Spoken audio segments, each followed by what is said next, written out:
Good morning, members and those of us joining online. This morning we have some members in the committee physically, and we have Militia, Justin and Cahill joining us virtually.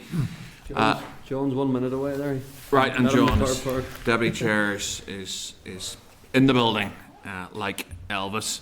Okay, so those who are in the public gallery can use mobile devices through Wi-Fi, but just to remind people that they cannot record this meeting or photograph it. And if members, to also highlight what we're going to be looking at this morning, we'll be receiving oral evidence from the Construction Industry Research and Information Association and the Institute of Civil Engineers on the bill. And also we will consider 5 proposals for statutory rules that are not subject to assembly procedure. And if members are happy enough, we will proceed through the agenda. The first thing is apologies. Do we have any apologies that you want to record? Okay. Declarations of interest. Just to remind members that they are obliged to declare any relevant interests.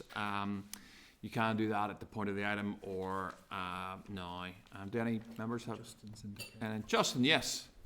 Chair, just apologies. I'm going to have to depart early. I have a funeral to attend, so apologies in advance. That's okay. Thank you, Justin. Any members got any interest they want to declare? Okay. Chairperson's business. The first thing really is just Storm Chandra, if I got her name right, which obviously happened earlier in the week. Certainly down in my area, I think I was ours in North Down recorded the highest wind speeds, and it was very wet and it was very, very windy. Do any members have anything they want to mention in terms of Storm Chandra? Obviously, there was a reaction from DFI to that, but if anyone has anything they want to raise, certainly I'll take it. Andrew.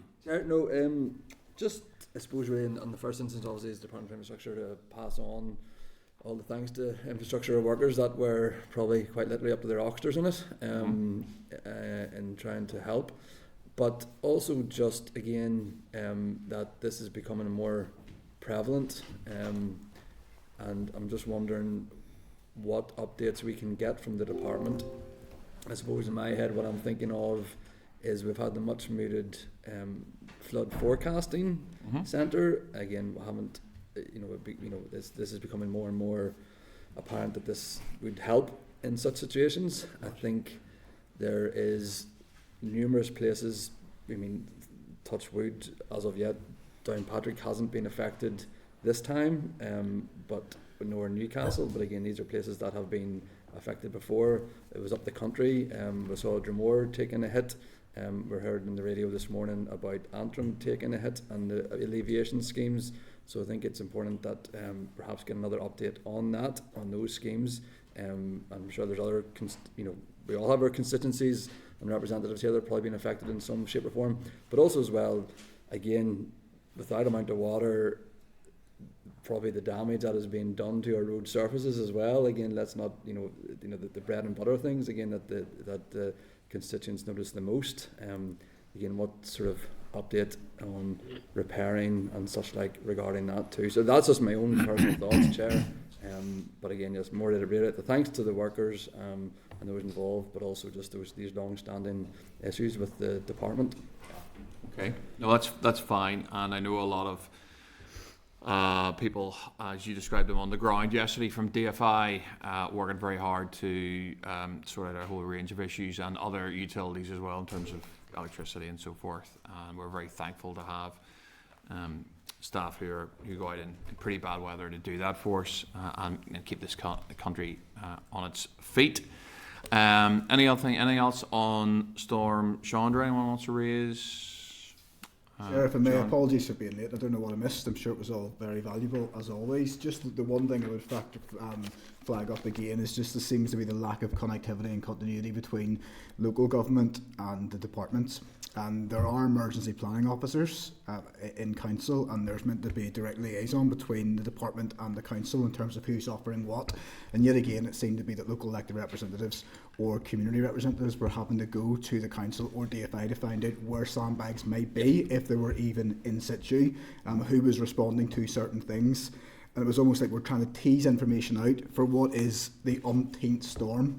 And it just feels to me like there could be, in any other organisation, there would be a crisis management team that would get together and communicate openly, rather than us having to bang down doors to local government or the central government to try to get the answers. And I think if that was one thing that could come out of these consistent storms, if one good thing could come out of them, is that a consistent message and approach between local and central government comes to the fore, and that we're able to get the information that we need. Okay. And I'll take the example, I can only speak to my area, Mid and East Antrim Council. We were asking yesterday, flooding was happening, we were asking where sandbags were. They weren't where they were last time, and in fact they weren't even available. Local government, who had previously stockpiled them, weren't holding any. And then we were in the DFI to where they had been before, and they were gone. And that's the morning of the storm, with days' notice. How can that be? Yep. And that, I think, is another frustrating point. Look, that's a really good point, John. If you're content, I suggest maybe the committee writes to the department asking what the yeah, I got Cathal, you're in next. So I'll just tie this off. What the arrangements are for storms and those emergency procedures in the first instance. I'd like to know how the department evaluates its response to these events that obviously Andrew sort of touched on and you brought up. So what is the process for evaluating the response from DFI to these storms, and how do they embed learning? We're having plenty of them, so surely there should be some learning in this process for DFI in terms of going forward. I'm going to let Cathal in next, Adrian, and I will let you back in. Cathal. Thank you, Chair. And sorry I can't be up with today. Chair, no, just two things. One, obviously, I have some family members who are in DFA, and they were on call. They were out over the last couple of nights there, and I just would concur with all the staff and the effort they put in. Just on John's point, I would ask the question. I mean, Chair, I think there was, maybe I'm wrong, but this, I thought there was resilience groups set up to deal with all this. I don't know what was going to coordinate it through council or whatever, but just you're on the same theme there in terms of how you write to the department, but just like to find out the contingency. I thought after a number of incidents over the last number of years that there were resilience groups set up, maybe our coordination, I don't know, I just can't remember the exact terminology, but maybe along those lines, just I would concur with some of the commentary already. Thank you, Chair. Okay, no, that's fine. Thanks, Cathal. Andrew? Yeah, actually, but on Cal's point, the resilience groups are set up, but it is much vaunted by the department, but sometimes, in my own experience, the experience on the ground of the resilience groups doesn't necessarily match the much vaunted praise that's placed upon them by the department. So there is a discrepancy there. Just speaking from my own local groups, they do feel a wee bit let down at times, sometimes on account of that. But the only other point, Chair, was just what we're seeing more and more of, and again we touched on this in an adjournment debate not so long ago, was how roads become impassable due to flooding waters. Okay, and again that is something again that just, I mean, we saw it in Ross Trevor, Warren Point.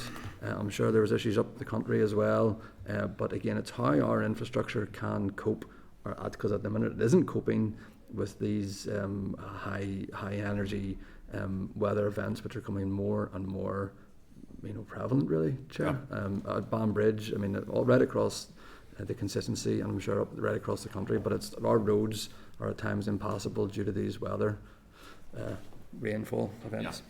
Okay, that's fine. Justin? Thanks, Chair. Thanks, folks. Just listen, there's a force majeure element to this, and we have to pay tribute to all the statutory agencies who all mobilised massively yesterday, and thank God nobody was hurt. Thank God that everybody's safe, because that was a scary storm. But the credit to the department in Uri, especially, they mobilised massively to put all the barriers in place to try and prevent any risk of flooding to businesses and homes. So credit where credit's due. There was massive mobilisation in the area, and the Minister and the Department deserve credit for that. Thank you, Justin, and thank you for that French inserted early into the committee. Force majeure for anyone not listening. That's French, isn't it, Michael? Mm-hmm. Yeah, okay, just checking. Okay, force of nature is not right.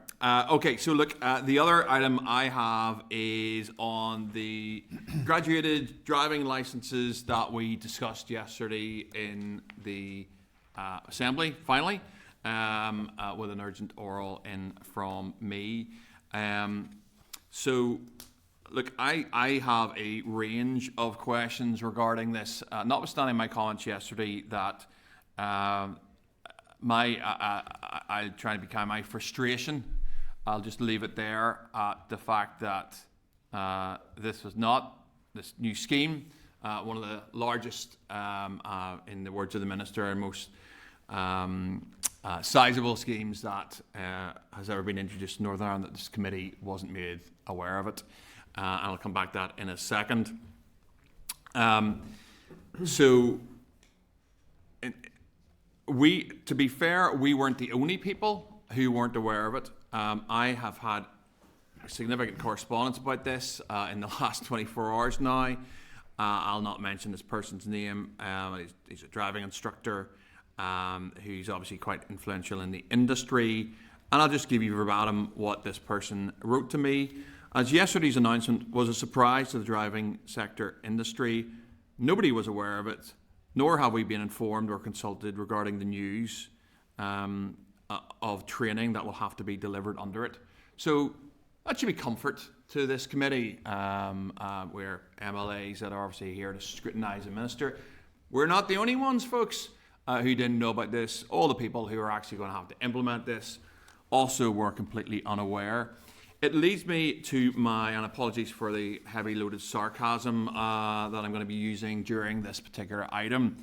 The first question I have that I'd like to write to the department regarding is, if this Minister didn't make this committee aware of it, and I'll come back to that in terms of her Hansard comments yesterday on these proposals, who did she consult with prior to the announcement? So let's see if we can find that out. Who did she talk to before this was, apart from the BBC, in obviously setting up the piece with them? So who did she actually talk to, and who did she consult with? Let's remember that the reference she made yesterday to the consultation was a consultation that was 8 years old, and that's what she's basing it on. She's basing it on legislation from 2016 that allows her to introduce what I assume will be subordinate clauses or secondary legislation that hasn't really been raised since that time, short of a consultation on it. So my understanding then, and based on what she said yesterday, is that this consultation, she has no intention to carry out another one. And I assume at some point, she might even give this committee some information about what the plans are. In terms of her citing her introduction of this, she relied on an answer that she gave to Peter in June 25. I'm gonna, to be fair, I'll just read it out verbatim. Peter asked her about GDLs, and she replied, "It is something that I'm very keen to see. It's definitely an issue that will help. It is resource-intensive work. We have to look at current driving license and testing arrangements. Obviously, there's work that comes as part of that. £2 million of capital is required over a 16-month period because of the need for the programme training and logbook. Officials are currently developing a digital app. First we've heard of that one, which will be more accessible, particularly for new and younger drivers. I hope to be able to provide the committee fairly soon with an anticipated date of introduction. We are just waiting on the preparatory work to progress sufficiently. That will require some statutory rules and things. It sounds as though it is very simple, but actually a lot of work is required." This item was not talked about since then. That was June last year. Unless any committee member wants to declare that it was raised directly to them, or that the Minister gave them some indication that she was planning to bring this through. certainly didn't mention it to me. Just for transparency, it's custom and practice, and I would say good courtesy ahead of a significant policy announcement like this, that a minister would inform me, and I would definitely let John, as the Deputy Clerk, know about this. We weren't. So for any driver instructors watching or interested in this particular item, no one knew about this except for the Minister, probably her special advisor, senior officials, and the BBC. And that's a fair summary of what happened yesterday, which I think is frankly appalling. I'll finish off with that. Suffice to say that I believe anything that reduces road safety deaths in Northern Ireland is to be welcomed. Anything that makes our roads safer, that stops the pain and trauma of families losing people, is to be welcomed. And as such, if this goes through in October and it cuts down on deaths and injuries, I, as the chair of this committee, will welcome it. Okay. So our issue, and I assume other members today will probably agree at least with me on this, our issue is not about necessarily, although we haven't actually seen anything on it, so we don't actually know what it contains, other than that's in the BBC report.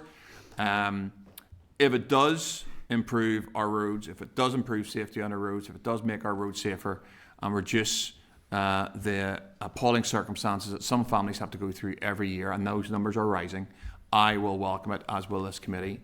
Our issue, or my issue I should say, I'm not speaking on behalf of the committee, is the frankly appalling way that this was done yesterday. It's not how things are meant to be done in this place.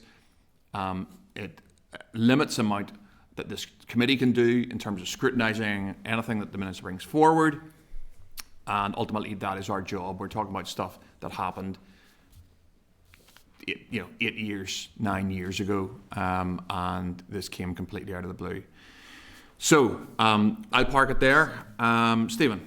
Yes, thank you, Chair. No, just to concur with your comments, certainly it was very disappointing. I think it also highlighted not even the courtesy of a ministerial statement was incredibly disappointing. For the, given the nature, the vast sweeping changes, the biggest change in 70 years, the commentary around it was, which is very significant, and it'll take some time to work through all the various changes as well.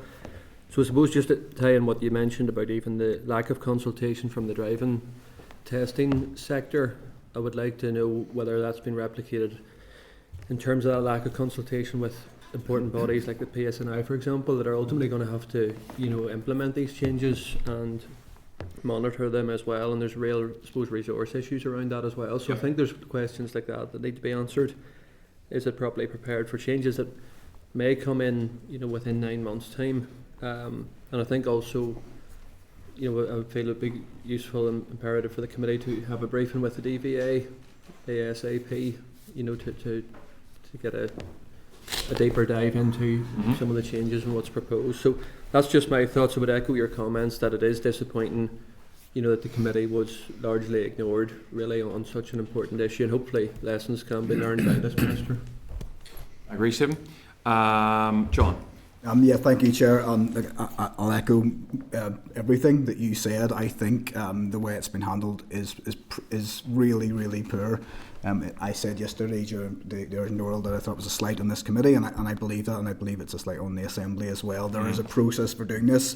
I, like everybody else in this room, will support anything that leads to better road safety and that saves lives on our roads. But that being said, we're dealing with a piece of legislation that went through the Assembly 10 years ago. No one, with the exception of Cahill, I believe, on this committee was around on this in the Assembly at that time, let alone on this committee. So I haven't had a chance to go through the detail. I wasn't aware that it was coming forward. And yesterday's announcement raised more questions than it answered. And certainly, I'm sure other members are the same. Whenever I tried to explain the detail of it last night on my social media, was again inundated with hundreds of messages and comments from people who have more questions than answers. And that shouldn't really be our job to do, because we're now going to have to go back and find those answers. Driving instructors, as you've also said, are deeply concerned because effectively this is coming in 6 months and they don't know what training will be required, if they have the capacity to undertake that. Is the sector at a capacity level where it can now support the additional amount of tests or lessons that are going to happen over that 6-month period? We don't know that. As Stephen has says, we don't know what the PSNI's flexibility and ability is to deal with this. So there are many questions, and I feel it would be worthwhile. I know the Minister is coming in her own right to take questions from this committee as is a requirement, but to put questions to her specifically around this issue for a single session, with that, will that be with the DVA as well? I think that would be incredibly useful, because this is coming down the road imminently, and there are so many questions and so few answers at this moment in time. No, thank you, John, and not least because obviously we don't have any other information other than what the BBC provided for us yesterday. Cahill. Justin. Yes, Chair, thanks very much. Justin. Chair, listen, and I don't mind the committee writing to the department. Chair, I would just say, I mean, sarcasm and sarcasticness, I mean, it just, I wouldn't be using terminology like that. I mean, this is a serious issue, Chair. It's either a serious issue or it's not. I mean, for those of us who've lost loved ones on the roads, it's not. I mean, members are entitled to their opinion, but I'll be very careful of the terminology used. I agree right to the Minister. I would also say that, and John's right, I've been around a long time. I would ask the clerk to see exactly how many members on the committee or others have written to the Minister in relation to GDL to find out exactly who has been communicating on the matter. But I mean, like I say, Chair, just sometimes the terminology used, and just be very, very, I'd ask members to be careful in terms of that. This is a very serious issue, and these are things brought forward to try and protect people. So, I mean, it's just my opinion on it. Thank you. Carl, that's fine. My sarcasm is directed towards the DFI Minister, and I'm sure you heard in my comments that I actually would welcome, and actually, to be fair, I would love to have gone on the media yesterday and just welcome this, because I'm committed, and I've had constituents who have lost loved ones through road deaths and RTAs. Our issue is not with the policy intent behind this. Our issue is that this committee wasn't cited on it, hasn't been able to look at it, hasn't been able to scrutinise it, and that the Minister decided to go and release it via the BBC rather than even letting this committee know. And you've been around long enough to know that that's not really the way things are done here. So it's not the policy intent behind what the Minister is trying to do here. Every member of this committee will support that. It's a way she did it, and it's a disrespect that she showed to this committee in doing so. But I'm going to allow your colleague Militia to come in next, and Militia may not agree. Go ahead, Militia. Well, I got Chair, and I'd just like to endorse what it was that Cahill said there. But in addition, on my drive home yesterday in fairly hazardous conditions, I listened intently to the debate on radio in relation to this announcement, and in particular the representative of the PSNI, who welcomed it with open arms and thought it was only about time that it was introduced here in the north of Ireland. And again, too, that if one had listened even to the debate in Parliament yesterday, they were well informed on many of the aspects of this legislation that will be coming to the fore, to such an extent that you'd be well enough equipped to answer any of the queries that might be brought to you now as an MLA in relation to aspects not of the new sort of regulations in relation to young drivers. At the end of the day, primarily, this is a good news story. And unfortunately, if anything, in a sense, it's been taken away from by a lot of our prefabrications in relation to just the announcement in itself. Alicia, I actually I agree with you. It absolutely is a good news story. Our issue is that that's what it was yesterday. It was a news story that we weren't made aware of. That's how this committee learned about it, listening to GMU, and that's not. And again, you know as well as I do, that's not how things are meant to be done in this place. And I just think in reflecting back to the Minister, if she wants committee supporting, wants committee endorsement around these issues, there's ways of getting that. And if it's going to make our roads safer, then every member of this committee will welcome the policy intent behind the proposals that she brings forward without question. Our issue is not about the policy intent. Our issue is about how she did it and why she did it. the way she did. I'm going to take Harry next. Thank you very much, Chair. And indeed, I know things could maybe have been done different, but however, I look forward to speaking to Davy Todd, Patricia O'Neill, Road Safety, and the road ahead. Road safety is paramount, especially if it keeps our young drivers safe. So, yep. Okay. Thank you, Harry. Chair. Peter. Thank you, Chair. It's more of a comment. Agree with everything that's been said by everybody, I suppose, in terms of road safety and the measures that were introduced yesterday by the Minister. I chair the all-party group on road safety and active travel, and I think the measures that have been announced are going to be really, really positive in terms of what we're trying to achieve. Mm-hmm. I also agree, though, in terms of what you had mentioned earlier. I had my team doing a Colombo yesterday to try to find out about the last Hansard meeting, which was June last year. There was also a written question from me that didn't specify that this was going to be coming anytime soon. So it's unfortunate that the Minister hasn't been able to come to the committee, because there was plenty of opportunities outside of that oral question in committee over the summer, but also in a written question in December. It was answered in December. So welcome, very much so, what she announced yesterday, but it is disappointing that unfortunately we didn't get the respect that we deserve as a committee. Peter. John?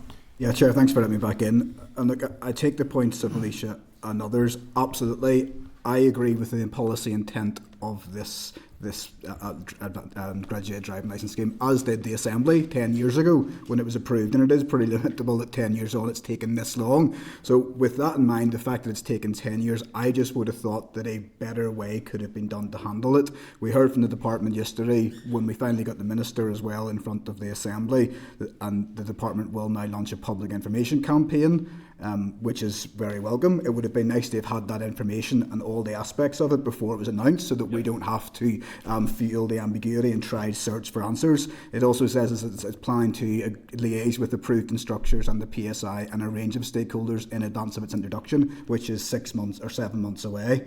So I'm just curious again, that probably could have been done, or that piece could have been begun in advance of the announcement yesterday, to ensure that that sector is ready to handle what is coming down the road and to better answer the questions that are coming forward from that sector. So again, it's not about the intent, it's not about the legislation which was approved in this place, it's about the timing and the way it's been handled. And I think another question potentially for Michael that they asked from this committee is, when can we expect that public information, and when can the stakeholders, driving instructors and PSNI expect that consultation with them to take place, because that is critical at this moment in time. Agree, John, if they get a consultation. So look, just in terms of people can ask. Yep, right, okay. People may have their own questions, and I'll take those if anyone wants to ask DFI anything additional. But for me, the key things are just pulling on what John and Stephen said in particular. The Minister gave no indication yesterday in the answers. Did she talk to anybody? Well, I know she didn't talk to this committee. Who did she talk to on the lead up to this announcement? Did she talk to the PSNI? Let's ask specifically that. And did the PSNI endorse the direction that she was going in terms of graduated driving licences? Did she talk to any of the stakeholders? And when did she talk to? Let's ask her an open question. Who did she talk to on the way up? What views were sought, and when were they sought? And we'll go from there. Justin. Thanks, Chair. And from the offset here, I guess I wholeheartedly support any measures that can be adopted that will reduce deaths on our roads, particularly amongst young people. I think the most pressing question here, however, is primary legislation in 2016, and 10 years on, we're still no further on. And what's the delay? I think people who've lost loved ones just want to see this legislation being brought through, and they're not too concerned about who's been told what and when. They just want to see this legislation brought to enactment, because it's taken so long. But I understand how people's noses are really dry, because we haven't been properly kept abreast of all of the issues. So that's my top worth. Thank you, Chair. That is fine. Thank you, Justin. I believe it was your minister, Justin, brought through the legislation in the first place. Mark Durkin.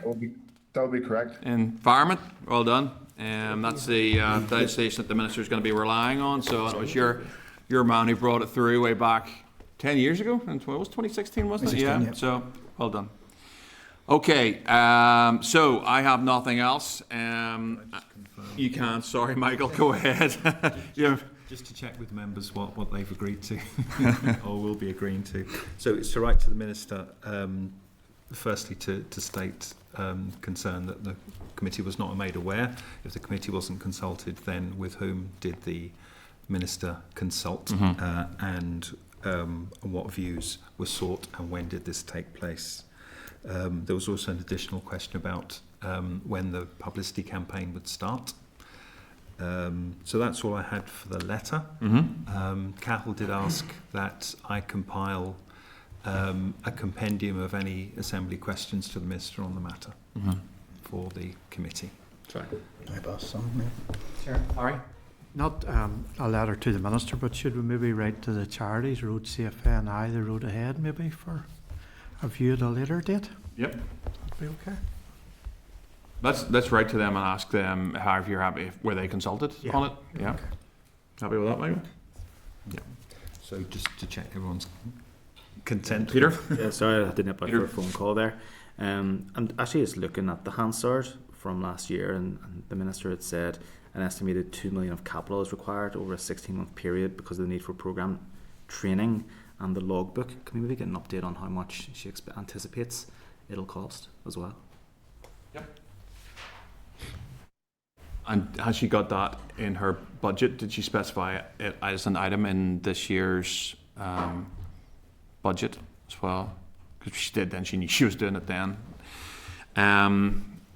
John? Just as part of my original suggestion was to potentially ask the Minister whether she would like to come in accord with DVA just to answer members' questions. There were 22 questions as a result of your urgent oral yesterday, and I don't think we touched the sides in terms of some of the aspects of this, including the exemptions, for example. So I think it would be worthwhile if the Minister was willing. I'm conscious she's coming in a few weeks, but just how wide-ranging this could be, we could end up spending an entire session when she comes in just on this, and not get into the other aspects. So I think I agree. Are people content to ask the Minister to come in to talk about this? At the least, was just going to say, the senior DVA officials will probably obviously be taking the lead on the technicalities of it. I think, as John rightly says, there's a lot of questions they'd answer.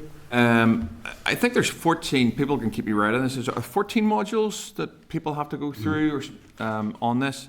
I mean, the thing that occurred to me was, do parents have to pay for these? Are these additional? I mean, again, I don't want to be funny about this, but we really don't know the answers to this, and we should, because we're here talking about it today. And I'm just thinking of parents who are already, working families who are already under real pressure in a range of areas, and trying to get money for buying a car and sharing the car for their son or daughter, and the additional pressure that 14 modules are. Will they have to pay for that? And the additional pressure that will put on. So, look, anyway. Peter. Thank you, Chair. It's just to loosely touch upon John's point. The session when the Minister, because I looked up when the Minister was going to be coming in, it's towards the end of the month, which I think is roughly around 8 months after she was last here. We also, so what format is that session going to take? Because I remember one particular session, and I think we got 45 minutes, maybe an hour. And there's so many, you've mentioned 22 questions yesterday alone on one issue. Wastewater, planning, so many things we'll be talking about when she comes in towards the end of the month. We also have a new permanent secretary as well, so it's a brand new team that's going to be in front of us. Do we know how that session's going to look in terms of how long we've got with the Minister at the end of the month? Because my concern at this stage would be that time runs out and we don't get enough time to actually fully scrutinise over probably a 3 hour or so period. Are we going to actually get that opportunity? Come in there, Chair. Yeah, I'd love you to, Michael. Yes, so she's coming for an hour and a half, and I think the current temporary interim permanent secretary will come with her. I don't think the the new appointee will be in post just by then. So that would be it. And usually it's a general briefing. It's whatever members want to ask the Minister. Be enough, gentlemen? Okay. That's Chair's business. Item 4 is draft minutes at page 7. We have the minutes of the meeting on the 14th of January 2026. Members are content that the minutes are true and accurate. I will sign them. Are members content? Yes. Matters arising. At page 16 of your pack, there is the report on the Water and Sewage Services Bill from the Welsh Government. Page 24 of your pack, we have the Water and Sewage Bill response back from Cardiff City Council.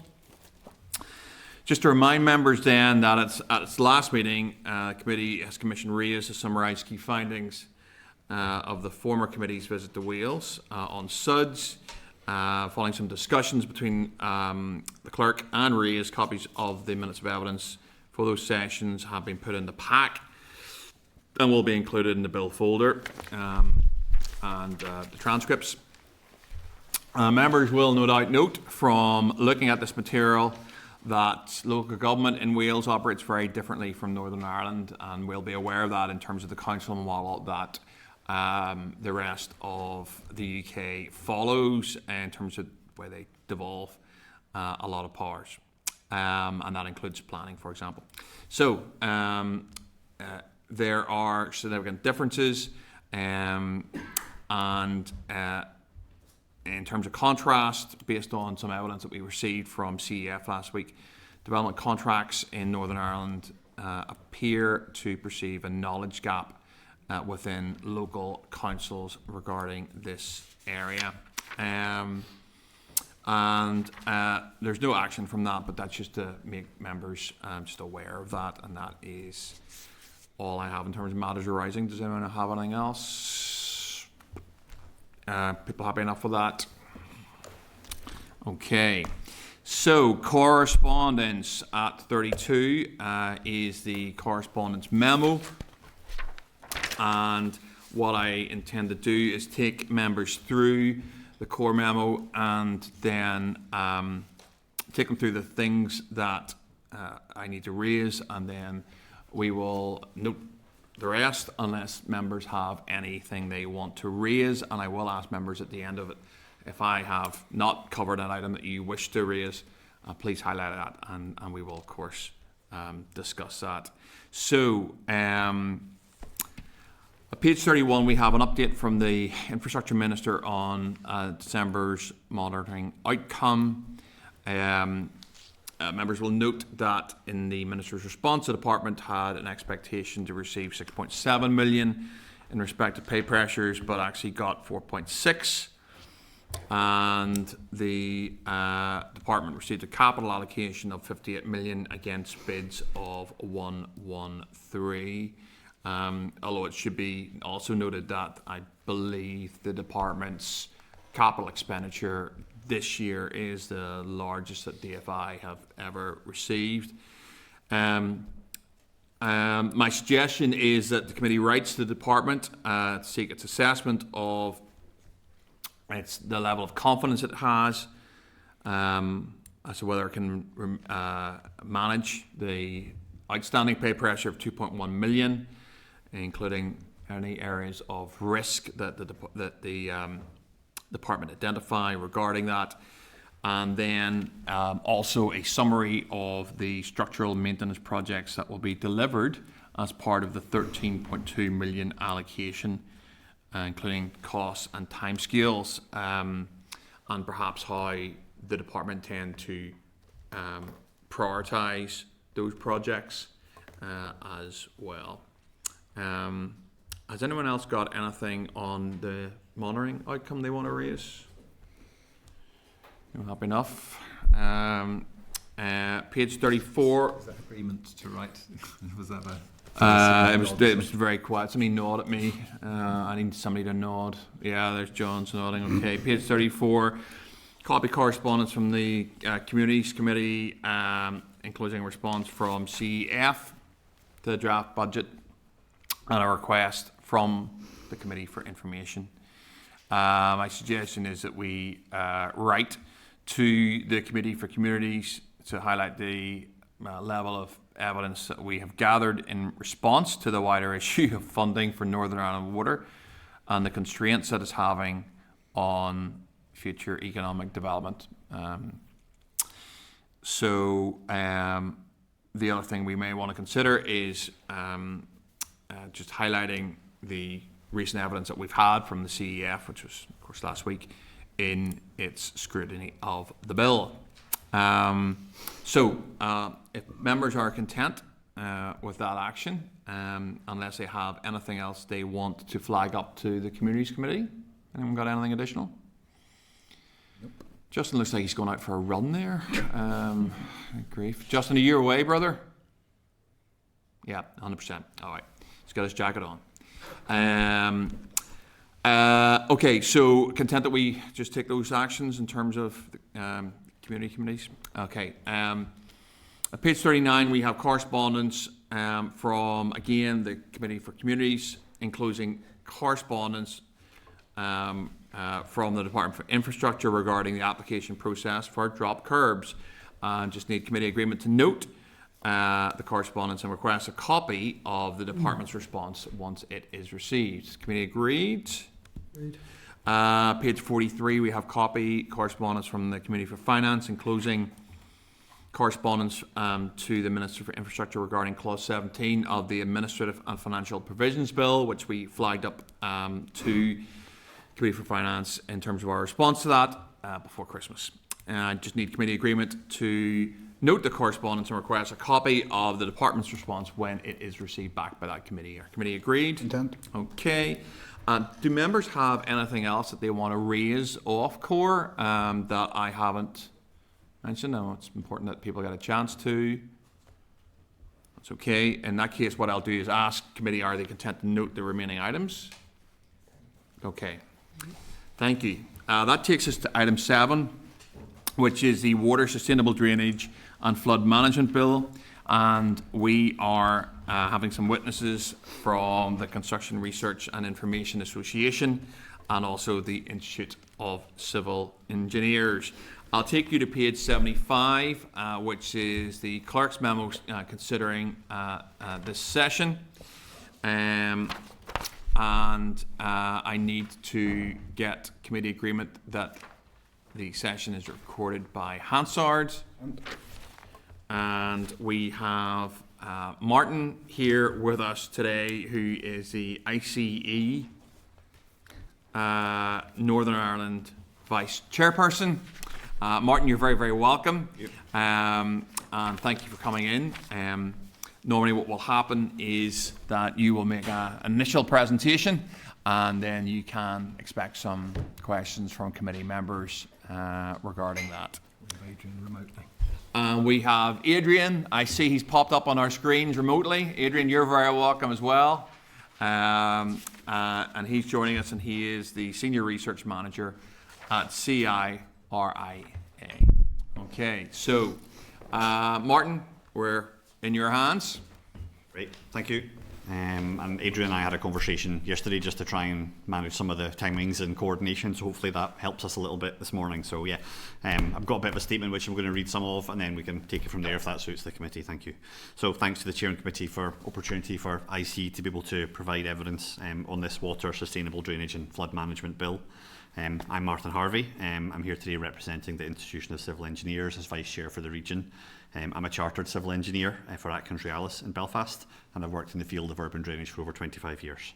And throughout this time I've worked with NI Water, DFI Rivers and the department, including Simon Richardson and his team there. So a bit about ICE, for anyone who doesn't know. The Institution of Civil Engineers is a 95,000 strong global membership organisation, 200 years of history, and its mission is to improve the lives by ensuring the world has engineering capacity and infrastructure systems it needs to enable our planet and those who live on it to thrive. It's a centre of engineering excellence, qualifying engineers, helping them maintain lifelong competence and ensuring that the infrastructure they create is safe dependable and well designed, and its network of experts and offers trusted impartial advice to politicians and decision makers on how to build and adapt infrastructure to create a more sustainable world. So I'll just do a brief introduction if that's okay in terms of opening statements and then hand to Adrian. So as I said, ICE operates independently from government engagement and maintaining its status as a professional body. ICE considers the integration of nature-based solutions, or SUDs, to be essential in all new housing developments, and SUDs provide not only effective water management, both in terms of water quantity and quality, but they can also deliver wider social, environmental and amenity benefits. And at a time when accessing green space is increasingly limited and modern housing schemes are providing fewer communal areas, the inclusion of SUDs is necessary to support public health, well-being and some community resilience. Now, it's recognised that surface water management, including SUDs, can also play a part in reducing flood risk, something that's obviously quite topical following yesterday's events, increasing resilience to climate change and reducing pollution such as CSO overflow spills, as well as surface water runoff to watercourses. SUDs can also help to create existing headroom, so headroom in existing sewer networks to facilitate the new connections from new developments. So SUDs are not new across these islands. Types of SUDs can be varied, and there are many examples of SUDs projects that have been constructed and in successful operations in some cases for many decades, and I'm happy to share some examples of those later and after the committee if that helps. So the committee may be aware of local examples of SUDs in practice, both in private developments, some retrofit projects and also within DFI roads projects. So whilst they're not commonplace here, they're not new either. Their design and maintenance has been the subject of much research, and Adrian may talk to that later, and there's good standard of industry best practice around technical elements, including principally from CIRIA. However, these benefits can only be realised in the context of a clear and robust regulatory and policy framework, including sustainable funding model. So IC welcome this bill in providing that clarity. So if it's okay, Mr. Chair, I'll maybe hand to Adrian to do his opening statement at that point, if that suits you. Sure.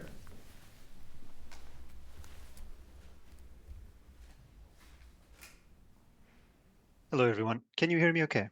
Yeah. Yep. All right. Thank you for that.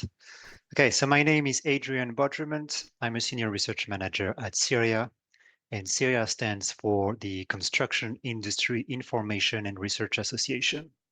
So we are a member-based organization, and we provide independent good practice guidance on surface water management, amongst other themes. We are known for our guidance document. The one that is very relevant to our conversation today is the SUDS manual, which the last iteration was released in 2016. It is widely known within the industry and a point of reference within many standards and regulations across the nations. We also released other guides on that topic. Last year, we released one around enabling community maintenance of flood risk management assets, which includes SUDs. And we also released a guide for land agents to try to secure the benefits of SUDs from the early stages of a project directly from land acquisition. We also have within CIRIA several communities of practice representing practitioners on specific topics. So today I will be representing not only CIRIA, but also SUSDRAIN, the Community for Sustainable Drainage, which is a vibrant community with a strong membership that includes regulation agencies, practitioners, designers, water companies, etc., etc. This group has been critical in providing advice, comments, and feedback on SUDS policies, standards, and practice throughout the UK. We also highlight best practice through our yearly award cycle, and we award the best in design, implementation, and maintenance of multi-benefit SUDs. So every year we try to put forward the best projects and also the champions that are making SUDs happen. As you know, a lot has been going on lately, from Wales, learnings from Schedule 3 implementation since 2019, to changes to planning policies in England, and also including the release of new national SUD standards in England last year. So there's a lot in this field that is happening UK-wide. So this is great to have been invited to provide oral evidence around the bill, which is a step in the right direction. I just want to highlight that from our standpoint, we feel like Northern Ireland has several advantages. One being a slightly less complicated landscape without the layer of many private water companies like England has. And also there is, I would say that Northern Ireland is leading with regard to the right to connect, not being automatic, which is a great advantage. So we also want to recognize that there are some things that work and that do not work that could also be learned from other nations. And these will probably be put forward throughout our conversation today. Before we start with questions, Q&A, and the evidence, just want to point out that I'm not a drainer, and I'm not a drainage engineer, and I'm not a policy specialist either. So if there are questions I cannot answer, I will get back to you on these after consulting with SUSDRAIN and the professionals. And lastly, I just want to say that the overarching goal of SUSDRAIN and CIRIA is to promote, support, and sustain high quality and multi-beneficial SUDs for people and nature. Thank you very much. Thank you, Adrian, and thank you, Martyn, for coming today and giving us some evidence around the bill. I'm going to start off, and I think this is probably one that Adrian might take, but Martyn, if you're feeling enthusiastic, you could take it if you wished. Adrian, you touched on, I'm not sure, I think you used the phrase key learning from other areas of the United Kingdom, and you mentioned England and Wales. What is that? Do you want to just tell us a little bit more about what that key learning might be and how, as this bill progresses, we could learn from other regions in terms of making it the best it can be? Absolutely. Thank you so much for that. I would say that probably most of the comments that Martyn and I are going to share today have, to some extent, a little bit of this. So this is really the idea of there has been so many things going on in the rest of the nations that could be taken on and maybe serve as an inspiration into strengthening or reframing some aspects of the bill. So maybe I would start with one key aspect, and I think when I start with this, probably Martyn will want to jump in on that as well. This is the notion of statutory versus guidance. So understanding that, of course, this bill is to create primary legislation with detailed regulation to be defined at a later stage. But I would say that the notion of statutory or guidance, or statutory guidance, who knows, would be very beneficial to be clearly stated in such a bill. And so, for example, it is the case in Wales. So there is no gray area. SUDs are mandatory. There are clear guidance for how those apply and what developers should consider. But it's a little bit more of a gray area when it comes to England, with the statutory definition not being as clear as in Wales. And so that's why I think, and that has led to a disparity in terms of the SUDs that are being implemented. And I think that would be really key to clarify if possible. I don't know if, Martyn, this is something you want to touch on as well? Was a couple of minor things, I suppose, Adrian, thanks. Yeah, I mean, in terms of key learning, I think, the technical guidance and best practice on the engineering aspects of SUDs is relatively well developed, pretty comprehensive, sufficient for practitioners, and a lot of that work has been done by CIRIA. I think Adrian alludes to it there. It's more around the statutory way in which we bring the requirement for them into the legislation locally, and ultimately the adoption and maintenance is probably the main area that requires the bill to be clear on responsibilities for that, and the sustainable funding of that for whichever part of the potential government body owns that responsibility. So I think that's very useful, Adrian. I think just coming back on that one, and it probably covers off my second question. I think what you were saying, and just correct me if I'm wrong, but clarity, I think you were talking about clarity in the primary legislation. So the Welsh model, on the face of the bill, there were clear definitions and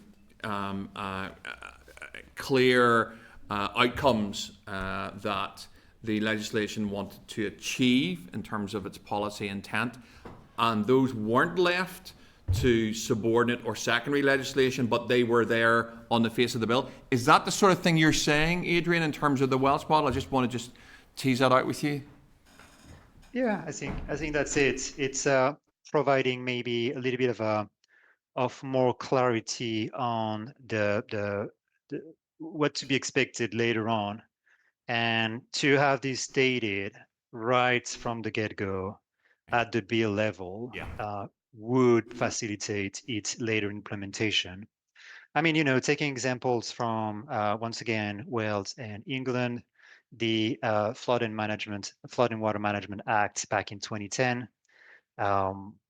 It took 90 years for Wales to implement Schedule 3, which has those mandatory components with regard to SUDS, and England is still not there yet, 16 years later. So I think clear milestones and timeframe for implementation with clear statutory duties and standards would help greatly, I think, in making sure that those are delivered, in a timely manner.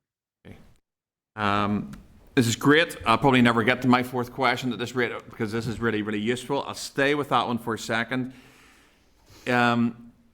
Is the fear then that if stuff is based on what you've just said and the English and Welsh model, if it's not there, perhaps in the face of the bill, that actually what the bill suggests in subordinate legislation takes a while to happen? So there's things there that needs to be brought through, but in the other jurisdictions that you've mentioned there, that subordinate, the putting in place of the subordinate legislation or the activation of it takes a while. Is that really what happened? Mm-hmm. Correct. Indeed. Okay, right, that's fine. Okay, I have one more question then, and I'm going to hand over to the Deputy Chair, John. It's really around a specific clause, and that is Clause 2. And just really to ask, it's not a particularly technical question, but around what your evidence around Clause 2 in terms of, do you think it's sufficient? Are there any changes you think are required, or any unintended consequences that you think may come from Clause 2 as currently drafted, if you can comment on that? Do you want to give it a start, Martyn, or should I jump in? No, carry on. I'd only really focus on the Clause 4 and 5 question that we've been asked to, so if there's something specific on Clause 2, I can leave it to others or pick up afterwards. Yeah, that's fine. Thank you.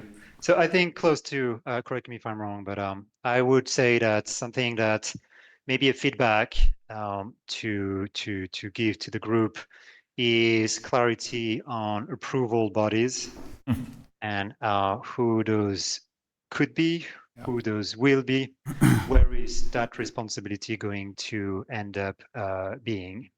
So would it sit within local authorities, within Northern Ireland Water, within DFI Water, within other type of organizations? And not only this, but also direction of travel in terms of the roles that those approval bodies will have.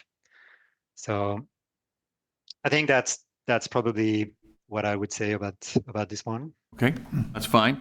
Certainly other witnesses that have come to committee have maybe suggested DFI Rivers to be where that is situated. I think nearly every group of witnesses that we've had, Adrian, have sort of suggested that it needs to find. It's not, but you know what? It does need to find. That is something that we have heard repeatedly, and be assured we will ask the department to make sure if they engage with us, that we'll be asking for them to define that, and if they don't, we will.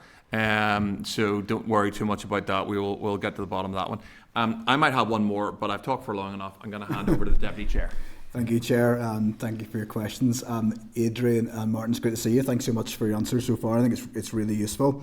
The Chair touched on some of this, and I know Adrian mentioned that Northern Ireland's in a good position in terms of where it's at right now in developing this legislation. I'd like you to put maybe yourself in our shoes, obviously as a scrutiny body and as a committee that can make amendments. What's your assessment of the bill as currently drafted? And if you had the ability to make amendments at this moment in time, to draft them and add them in to make it even more beneficial and better to deliver further, what would those amendments be, and what would you like to see it doing?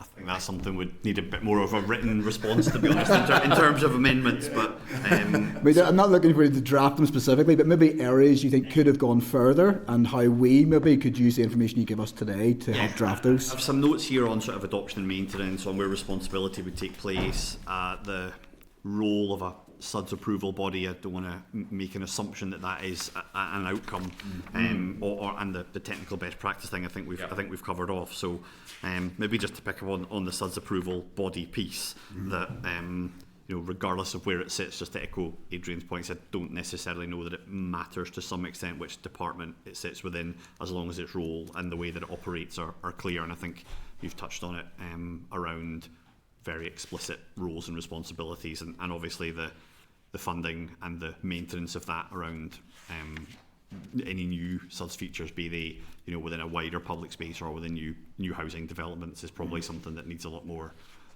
thought and detail. And I don't think it would be for IC to suggest or recommend where necessarily that approval body sits. I think that's probably for the committee locally to decide how that approval body would sit. But I'm certainly happy after the committee to provide wider comment on some aspects of the bill, rather than speculate now. I've got some general notes, but I can jump in and out of those. Yeah, we're happy to engage with you and take some of those points. I mean, one of the things we hear from the sector itself is maybe up to now is an inconsistent approach from the 11 council planning authorities that we have, and I'm just curious to look at other areas that you've mentioned, whether that be England, Scotland or Wales or the Republic of Ireland, maybe how important consistency is when it comes to applying these things through planning. Yeah, I mean, I can certainly pick it up on again, I'll use the term SUDS approval body as a generic term that means however it forms here, but certainly there might be a view that it will create an administrative process within the planning, but there's already quite a lot of administrative process within planning. There's a number of statutory consultancies that have to form part of that planning process, so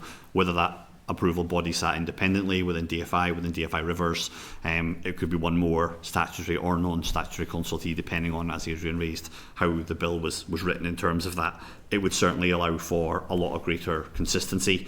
I think I touched on earlier the technical best practice, the engineering part of it is relatively straightforward. Actually, it's really around this consistency, adoption, maintenance, and certainly if you had one central place locally, it would allow for a more streamlined approach to how that was all done, and that SUDS approval body could be brought in, pre-planning to advise. It could be brought in to ensure consistency of design, adoption, and maintenance regime, all part of that planning process.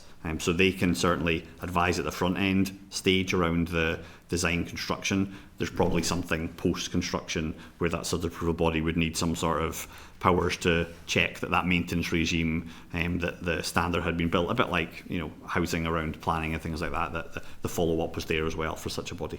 Okay, that's useful.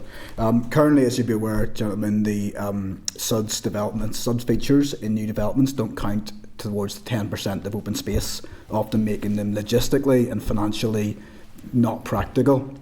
What's your thoughts on this, and should it be included going forward in the open space criteria in order to make them financially and logistically viable or more viable? I would say, and maybe Adrian can come on this as well, I would say those, depending on which type of SUDS it is, it might depend on whether it contributes to the open space and how it is integrated into the overall landscape. And certainly the general recommendation would be that anything that improves its, the economic, social benefits to the community in which they're placed should be should have some credit. So I think probably the direction of travel would be that it should be considered within part of the open space, provided it was the right type of such features. You'll be aware there's a different range from, you know, simple straight line linear swales, which might be a little bit more difficult to justify, but if there is more open, larger areas, they feel a lot more comfortable that they would lean into that objective. Okay. Adrian, have you any thoughts on that? Yeah, I would say that nature-based SERDs would probably fit within this landscape really well. Okay. And can be designed to be to provide amenity for the people that live there. So those would not take up too much on these 10%.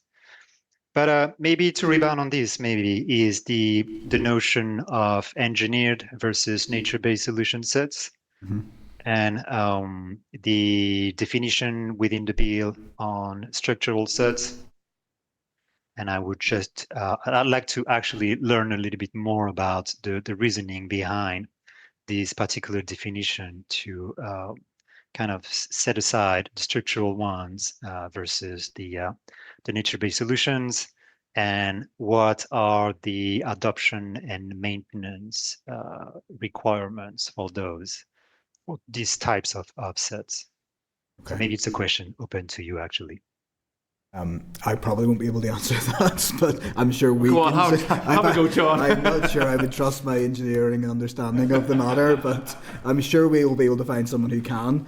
But no, I really appreciate that's really useful in terms of the question today, and we'll look forward, Martyn, to be getting some of those points back from yourself directly by the clerks. Appreciate it. Thank you, Chair. Thank you, John. Andrew is next. Thank you. Andrew. Thank you, Chair. Thank you, Adrian. Thank you, Martyn, for coming along today.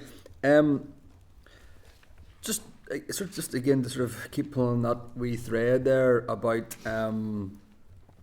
the regulation bodies and the approval bodies and the maintenance bodies. I suppose you mentioned that there obviously needs to be, but obviously Northern Ireland has slightly different local government setups, regional government setups to other jurisdictions. But I suppose what I'm trying to get at is what powers will these bodies need in order to perform? Like, not necessarily asking you to say this is where it sits, because obviously that's really leads to us to have an understanding, but what powers will the approval body need? What powers will the regulatory body need? What powers would the maintenance body need, if that makes sense, in your experience? And that's as much to Adrian. Sorry, I know Adrian's on the screen down here and you're up there. Sorry. Yeah. So I think it is good to break it down, as you say, into those categories. So certainly approval-wise, it's probably similar to what the likes of NI Water or Rivers Agency, DFI Rivers, would have in terms of constructing infrastructure that would be subsequently, again, I'll use the word adopted, depending on what form that takes. So there needs to be a standard, again, that are good technical standards about what these SUDS features need to look like and how they will perform. So I think the first thing around approval is that they are designed to an acceptable standards, and your approval body can confirm, yes, that standard is met. So that, I think, is relatively straightforward, because there's a technical best practice on how these things are done, and that can be checked like any design of any infrastructure, a bridge, a road, a railway. Around maintenance, it probably takes a little bit more nuanced around the regular maintenance of those. There's increasing good practice across these islands in terms of how that maintenance is done. Again, that would very much depend on the type of SUDS feature it is. Swales, ponds, trenches will all require slightly different needs in terms of how often they are looked after. Proactive maintenance is obviously preferable, but again, mindful of the economic situation that we're in, the key thing would be that the body that was responsible for their maintenance had the powers to enter and undertake that maintenance, maybe similar to the likes of NI Water or Rivers Agency do around clearing grills or unblocking sewers. So it's probably not much more complicated philosophically, if you like, than that. And again, there are good examples probably of this legislation that could be taken from across these islands in terms of how that could be adapted for what we do here. And noting that the government setup is different here, but there are still bodies with responsibilities regardless of which jurisdiction you're in, and it would just be a case of working out where does that responsibility have to be placed around the government bodies. And I think the one thing I would say is that we would have a concern if the maintenance of such features were left to private developer maintenance companies. Obviously, the longevity of those companies, the insurance of that best practice being applied could be a risk, especially if those such features formed part of wider catchment management practices around flooding. So where they contribute to a catchment benefit, leaving the maintenance of those features to individual bodies, private bodies, certainly would pose a risk for the wider catchment. So that responsibility for maintenance, if it's passed to a public authority, would just need to be clearly outlined and again appropriately funded. Adrian, I would support this. Yes, I think the provision for funding and sustaining of the certs that are being put in place is really key. It has been an issue in England, particularly, where there is no strong regulation with regard to the adoption and maintenance of certs, which could lead to some of the certs not being maintained and then just purely and simply failing. So not providing not only the water quantity benefits that they are supposed to be providing for flood protection, but also the water quality, biodiversity, and amenity benefits that they're supposed to be designed for. So this is definitely a key point. Maybe to add a little bit on this, I would also mention that something that is really key are skills and capacity. And I would say it would be really, it would be very important to add something around training and bringing professionals, so they, to have the expertise that can review, approve, build, and maintain those certs, and to have the funding necessary for that, I think is very key. And that was one of the key learning from the Wales after they implemented Schedule 3 since 2016, and 2019. And so one thing that was one of the key barriers to success was the lack of skills and capacity in the sector, and the difficulty to retain qualified staff within the approval bodies.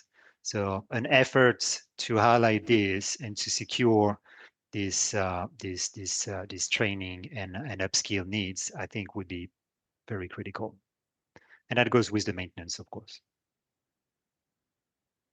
Thank you, Chair. I think, Chair, you quite rightly mentioned Clause 2, and Mr. Stewart mentioned sort of the actual technicalities of it. And I think you've touched on that. You said maybe you don't have you would like to respond to that at some stage, and that'd be great. I will not maybe press you on that right now, but certainly on my sort of list of topics of possible questions, certainly those things were on it, so it would be good, but we'll not question that.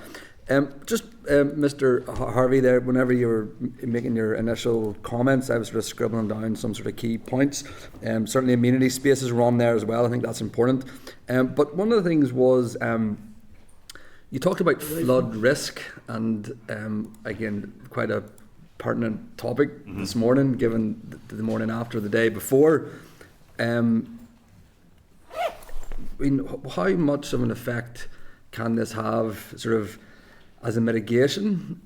Also, yes, we understand that about making how these will improve in new builds as such, but also where and what and how can retrofitting, what are the curtailments of that, and I mean, it's useful to understand that again, just in how it does affect. Yeah, I mean, hydrological catchment is complex, and obviously, human, let's call it interference in the hydrological catchment, has exacerbated sometimes flooding situations, and particularly conscious of speaking about it today, as you say, with yesterday's events. But the whole purpose of SUDS is to mimic the natural hydrological cycle, and so the more of these natural drainage features that any catchment has in them, the more like the natural environment it will behave. Now, that's not to say that we can make flooding go away, but it's about managing, as you've alluded to there, flood risk. There's always been flooding. Rivers have flood plains for a reason, because of the weather that creates, this sort of circumstance. How we, interfere with that, and how our infrastructure and where we live is impacted by that, and impacts on that, is something that, SUDS is one way of, I would say, combating that. So at their individual scale, I would say SUDS brings what I would describe as incremental benefits to anything like that. It's about slowing down the speed of runoff, whatever it happens within a catchment. And the more we urbanise, the more hard standing we have, the faster runoff occurs, the more rapid flooding is in terms of peaks of flow. So individual SUDS schemes may not contribute specifically to significant benefits in catchment-wide flooding, but larger river management schemes that are more nature-based solutions or flood management certainly can. But that's not to say that they don't bring benefits, because, as I said earlier, that incremental benefits piece is something that's very difficult to actually bring together when you're looking at individual, housing developments. And in terms of justifying sometimes the cost for SUDS, they can look in a capital sense to be potentially more expensive maybe than a more traditional solution. And Adrian alluded to the skills challenge as well. Lots of contractors, government bodies know how to construct and maintain traditional, what I would describe as grey infrastructure. Maybe constructing and maintaining this type of new infrastructure, relatively new infrastructure, is something that does pose an increasing challenge, and evaluating the benefits of that infrastructure in terms of getting the funding and building the case to do what we think might be the right thing in terms of green infrastructure, nature-based solutions, can be more challenging when faced against a Green Book business case appraisal, where the way in which we assess economic benefit can be quite fixed. So they can bring benefits to overall catchments, but one or two housing developments in the middle of a flooded catchment, you're not going to say, yes, we can reduce it. But again, it should be a long-term return to a more nature-based way of dealing with rainfall and handling and managing water in our environment. Thank you. Last question, Chair. Using number 3. Again, one of the points you mentioned there was the headroom in wastewater. And I suppose just, I'm just trying to work out, because obviously this SUDS comes in our context within Northern Ireland of a wider wastewater issue that this department's trying to sort out. But I'm just sort of wondering, how much headroom does it give in wastewater infrastructure? How much is it? You mentioned incremental gains, incremental benefits. Yep, and I'm a big believer in marginal gains, like David Brailsford in the cycling and all the rest of it. But how much, on a scale of 1 to 5, like 1 being yes, incremental, marginal, but isn't going to really touch the sides of it, to sort of 5 being, yeah, this is a game changer. Where does SUDS fit in with all this, do you think? I think if you're talking about particularly SUDS in new developments or retrofitting in our existing urban environment, it's probably 1s and 2s rather than 4s and 5s. More grander, nature-based solutions around flooding and urban drainage can bring bigger benefits, but it's a bang for your buck. In terms of where do you want to invest the money that is available in such things to provide the benefits that you can do, and then how do we quantify those benefits? As I said earlier, if it's simply a return on investment through a typical Green Book business case, I mean, CIRIA have a good guide around quantifying the other benefits, like you take East Belfast Greenway as an example, where you could make an argument that having more people out and about, more fresh air, helps the NHS, reduces pollution because people walk more rather than drive. So all of those other benefits that having blue-green space within the community need to be considered as part of the overall aspect of it. If we're trying to justify investing in blue-green infrastructure purely on a flood removal basis or flood reduction, risk reduction basis, or on creating that headroom, you're in that marginal gains 1s and 2s space rather than the whole scale catchment effects. There are bigger plans around the work that NI Water and Rivers Agency do that would be needed to get the kind of more significant benefits. Thank you very much. Thank you. I'm sorry, unless Adrian, do you want? Sorry. No, I think you said it really well. Thank you, Martyn. Yeah, this is really about the multi-benefit aspects of SUDs and what they can bring. And there are real monetary values that can be attached to those benefits in addition to the water quantity aspect. And also not to forget the water quality, which is also a key component. And I would say that between those 1 and 2s, as mentioned before, any SUDS intervention, as little as it is, if it is dispersed into a cityscape, for example, the more you have, and the less surface water will end up into the sewerage pipes, and so this will reduce the risks of combined sewer overflows or costly water treatment systems. So I would say those are definitely bringing some solid advantages. Maybe just to add to that, there's quite a campaign across England as part of their AMP cycle, their water market water investment cycle, around unwanted water, what the water companies would describe as unwanted water, and certainly surface water runoff is something that holistically should not be in a pipe. Thank you. Thank you, Chair. Thank you, Harry. Thank you very much, Chair. Good to see you today. Nice to see you on Harvie with an IE. Getting confused. Properly. Yeah. During a recent visit we had to Belmont Hall in Antrim, we had discussions around health and safety arrangements, some features such as an attenuation pond. In your view, how can safety be balanced with usability? It's a question that quite often comes up around particularly open water features in housing developments. There's lots of examples of where they have been constructed. There's lots of, and Adrian may talk to this better than me, sensitive or not sensitive planting arrangements that can be done to encourage or discourage people from going into those types of areas where we think there is risk. I've also seen SUDS features in many parts of these islands simply fenced off and built into the way that the landscape is done. I think there's a big education piece for the public in integrating SUDS into the urban and community environments as well.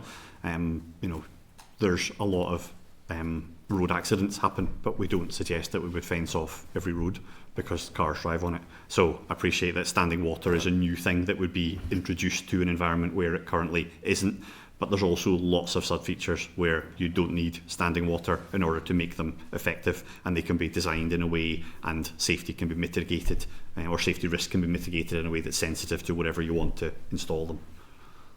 Adrian, do you want to? Yeah, I'll add to this maybe a situation, let's say. So I think something that we're trying to promote through the different guidance that we have is that if we take a site and most of the surface water is conveyed via pipes and everything ends up into a pond at the end of the development downhill, then this pond will have to be deep to accommodate for all this water coming through.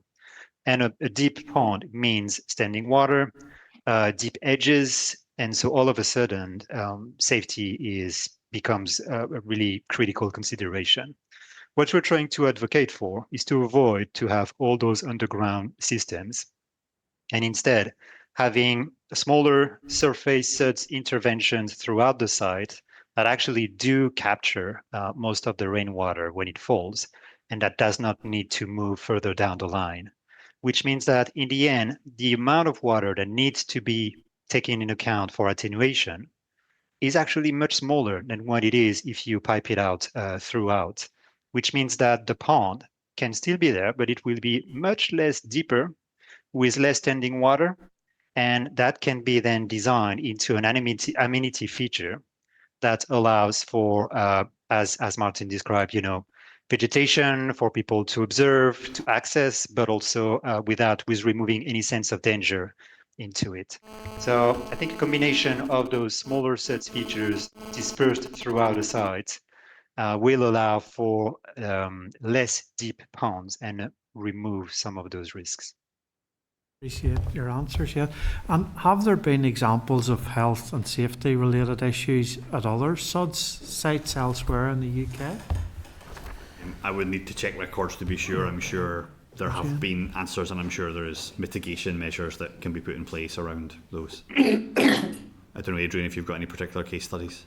No, same here. I think there's some guidance on health and safety into the SUDS manual, which basically takes into account the type of feature that is in there, and then there's health and safety assessments that can be done, and following a checklist, then there are some measures to mitigate the risks. So I would say that's probably a good place to start. Yeah, no, appreciate that. And as Andrew even alluded to, if it can be part of the 10% open space, it's a good thing. So no, appreciate your answers. Thank you, Chair. Thank you, Harry. Stephen. Thank you, Chair. Thanks, folks. Just a lot of the points have been covered. Just briefly, and apologies I had to nip out earlier, I might have missed it, around the maintenance of SUDS. I'm keen, Martyn, just to hear your experience around that. I think you'd mentioned about you feel it's best not to have private companies potentially managing those. I suppose what concerns me just going forward is that they could be left with a bit of a vacuum where that they'll be built and built well and it looks great at the time, but then down the line 5, 10, 15 plus years, all these things do need some level of maintenance. I suppose we'll just be concerned around that. Well, so many bodies, councils and water, the department, so on, tell us day and daily that they don't have the resources to do what they're doing at the minute. Mm-hmm. So I suppose that just would be of some concern for me. Have you any experience around that or best practice, do you think?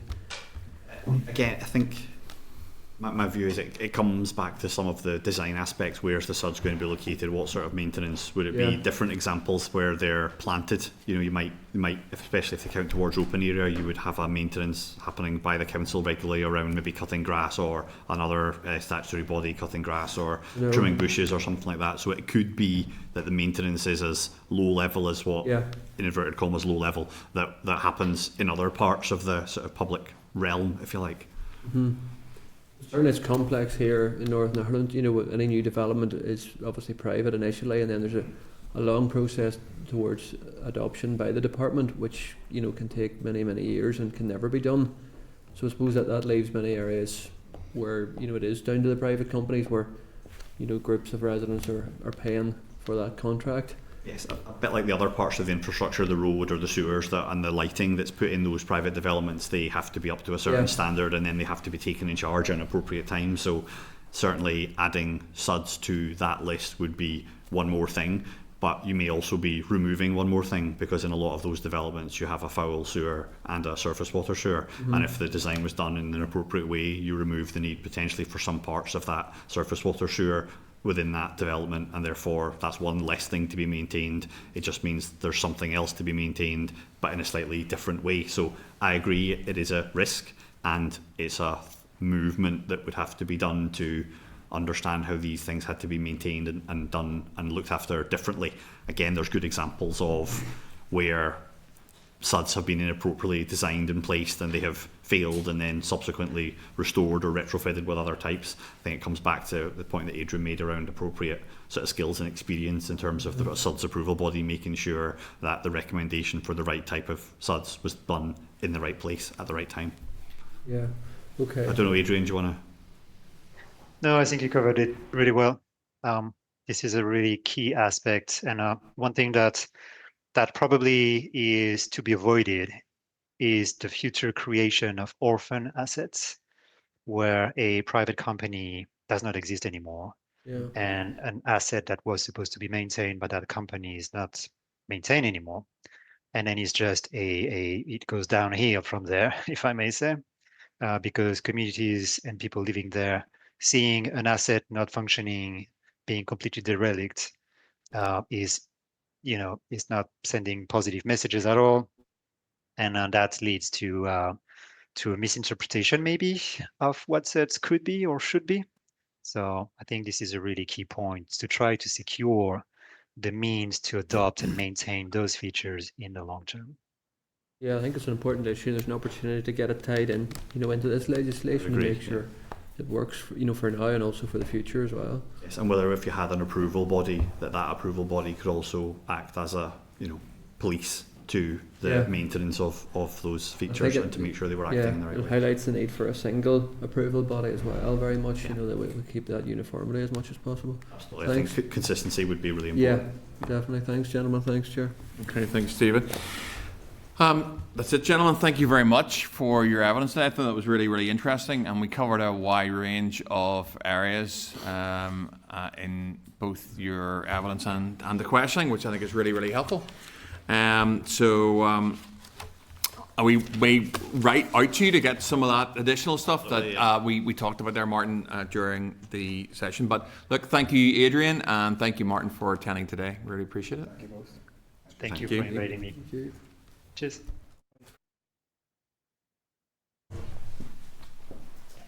Okay.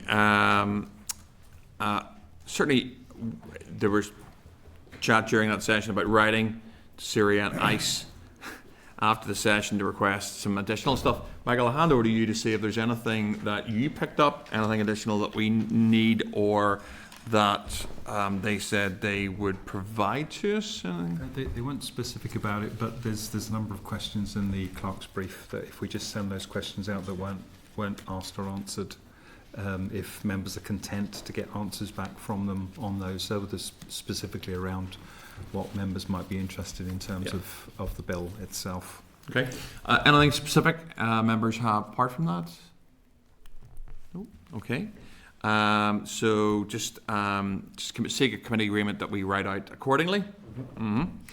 And also seek committee agreement to schedule a visit to Downpatrick in March to gather evidence in the bill from some community stakeholders, including the Downpatrick Regeneration Working Group. Are members content with that? Yeah. Have enough? Yeah. Okay. Our second session on the road, is that just, sorry for my, as much as anyone else, is that a committee attending there or a visit? The intention would be to have a meeting, an external meeting, and have local groups there come and give their view. So not a committee meeting as such? No, it will be a formal committee meeting. Committee meeting, okay, yes. That's fine. So we're still investigating what else might be possible in terms of whether a visit would be desirable or appropriate, but probably a meeting there in the first instance. Okay, that's fine. But we'll bring anything back to the committee and any other possibilities. That's fine. Okay, great. Then we have some SLs, which I'm going to take you through. Page 79, there's the clerk memo on the parking and waiting restrictions, Belfast Amendment, Northern Ireland Order 2026. And then at page 80, the SL1, the parking and waiting restrictions, Belfast Amendment Order 2026. And then 83 to 86 are the documents. I need committee agreement to note the receipt of this SL1 and the proposed statutory rule, which will be published as part of the call for views. I need agreement that the SL1 will be considered at its meeting, the meeting on the 25th of February 2026, and to indicate whether committee are content that a briefing from officials is not required at this stage. Pardon me. Our committee agreed? Great. Okay. Item 9 is SL1, the Road Races Croft Hill Climb Order Northern Ireland 2026. And you have the clerk's memo at page 88 and at page 89 the SL1, which is the Road Races Croft Hill Climb Order Northern Ireland 2026, and pages 92 to 96 cover off documents in relation to this proposal.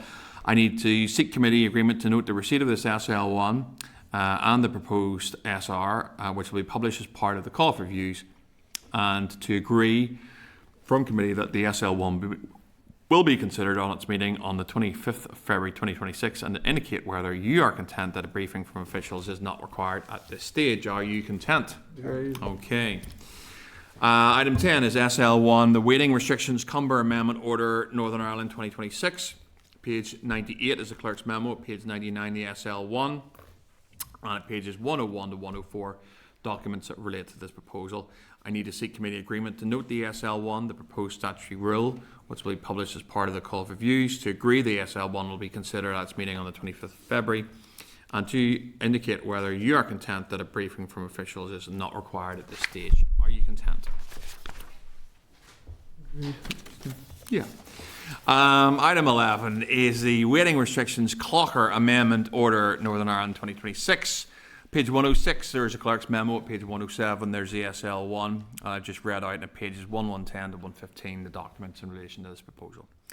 I need committee agreement to note the receipt of the SL1 and the statutory rule, which will be published as part of the call for views, to agree that the SL1 will be considered at our meeting on the 25th of February, and for you to indicate that you are content that a briefing from officials is not required at this stage. Are you content? Yep. Item 12 is SL1, waiting restrictions, Coalisland Amendment Order Northern Ireland 2026, page 117, the clerk memo, page 118, the SL1, and pages 121 to 125, the documents relating to the proposal. I need to seek committee agreement to note the receipt of the SL1, the proposed SR, which will be published as part of the call for views, to indicate whether the SL1 will, can be considered at our meeting on the 25th of February, and to indicate that you are currently content that a briefing from officials is not required at this stage. Are you content? Which takes us to item 13, the forward work programme. It's at page 127. And I need to seek committee agreement that the evidence sessions as set out be proceeded on, and that will reflect any decisions that we have taken today. Are you content? At page 14, we have any other business. Do members have any AOB? Peter. Thank you, Chair. It's just off the back of a question I put to the Minister yesterday about 9 pedestrians having lost their lives to a HGV. 2 pedestrians as well. I look back on the Hansard and I wasn't fully satisfied in terms of what the department's doing to protect cyclists and pedestrians in terms of road safety. So I was wondering if, as a committee, we could maybe write to the Minister to get it on the record in terms of what our department's doing to improve safety for pedestrians and cyclists in terms of HGVs. Okay. 9 pedestrians, as I say, 2 cyclists have lost their lives, and I'm aware of rule changes in GB, maybe even in the immediate London area, that show really quite marked reductions in fatalities. So I think there could be best practice learning there. So keen to find out from the department what they're aware of, what they're trying to do, if committee is in agreement with that. Certainly no issue from me on that. Michael's scribbling there. Do you want to just give us an indication, Michael, as to what you need a committee agreement on regarding that item? Yes, just to write to the department to ask what it's doing at the moment to ensure road safety for cyclists and pedestrians regarding HGVs. Copy enough, Peter? Yep. Committee agreed? Yep. Any other members have any AOB? Okay. Then item 15 is the time, date and location of the next meeting. And having had some marathon sessions over the last 4 weeks, folks, where we put the Education Committee in jeopardy because our meetings were so going on for so long, I'm very glad that we're getting finished in a little bit better time today. But I need committee agreement for the next meeting to take place at 10 a.m. on Wednesday, the 4th of February 2026 in room 29 in Parliament Buildings. Our committee members agreed? Okay. In that case, I'd like to adjourn the committee.